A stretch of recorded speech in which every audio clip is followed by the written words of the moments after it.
महाकाल के भक्तों में कांवड़ यात्रा का विशेष महत्व है। हर साल श्रावण मास में असंख्य कांवड़िए धार्मिक स्थलों से गंगा जल से भरी कांवड़ लेकर पदयात्रा करके अपने गांव वापस लौटते हैं। इसी सफर को कांवड़ यात्रा बोला जाता है। ऐसे ही महाकाल के एक भक्त भोलाराम ने सावन माह के प्रथम सप्ताह हरिद्वार से जल लेकर बाबा विश्वनाथ वाराणसी की तरफ पैदल यात्रा प्रारंभ करने का प्रण किया। यह कांवड़ यात्रा आज तक की सबसे लंबी दूरी की यात्रा बनने वाली थी। भोलाराम के इस ऐलान से आसपास के गांव में खलबली मच गई, क्योंकि भोलाराम शारीरिक तौर पर ज्यादा मजबूत नहीं था, लेकिन फिर भी उसने इतना बड़ा संकल्प कर लिया था कि जहां बड़े बड़े भक्त घुटने टेक दें। भोलाराम के परिवार वाले उसे समझाने की बहुत कोशिश करते हैं, लेकिन भोलाराम का संकल्प अटूट था। उसने ठान लिया था कि अब उसका कोई साथ दे या ना दे, वह कांवड़ लेकर अकेला ही जाएगा। भोलाराम की कांवड़ सजाने के लिए आसपास कई गांवों के लोग उपस्थित हुए थे। सभी भोलाराम का उत्साह बढ़ाते हैं। हालांकि भोलाराम को अपने महाकाल पर पूर्ण विश्वास था, इसलिए वह इस कांवड़ यात्रा के संकल्प को छोटा ही समझ रहा था।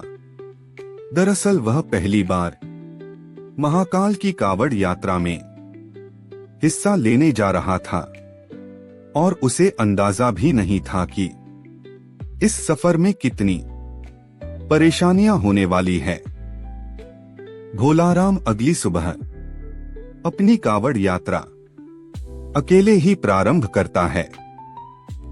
आसपास के गांव से कई भक्त भोलाराम को देखने पहुंचे थे, लेकिन कोई उसके साथ यात्रा में जाने को तैयार नहीं था, क्योंकि सभी भोलाराम के संकल्प की कठिनाई को भली भांति समझ रहे थे। भोलाराम धीरे धीरे कदम बढ़ाने लगता है। भोलाराम की कांवड़ का वजन लगभग 70 किलो था, जो कि उसके शारीरिक वजन से 10 किलो अधिक था। भोलाराम कुछ ही दूर आया था कि महाकाल उसकी परीक्षा लेना शुरू कर देते हैं। भोलाराम की कांवड़ से पानी टपकने लगता है। भोलाराम पानी की मटकियों को चेक करता है तो उसे एक मटकी में छोटा सा छेद दिखाई देता है। भोलाराम मटकी का छेद बंद करने की बहुत कोशिश करता है, लेकिन उसके पास ऐसी कोई वस्तु नहीं होती जिससे पानी की धार रोकी जा सके। वह महाकाल का नाम लेकर आगे बढ़ने लगता है। अचानक उसे रास्ते में एक मजदूर दिखाई देता है, जो रोड बनाने के काम में लगा हुआ था, और वह आग के पास खड़ा होकर डामर गर्म कर रहा था।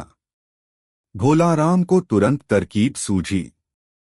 वह मजदूर के पास जाकर थोड़ा सा डामर लेकर मटकी के छेद में लगा देता है, और डामर लगते ही पानी टपकना बंद हो जाता है।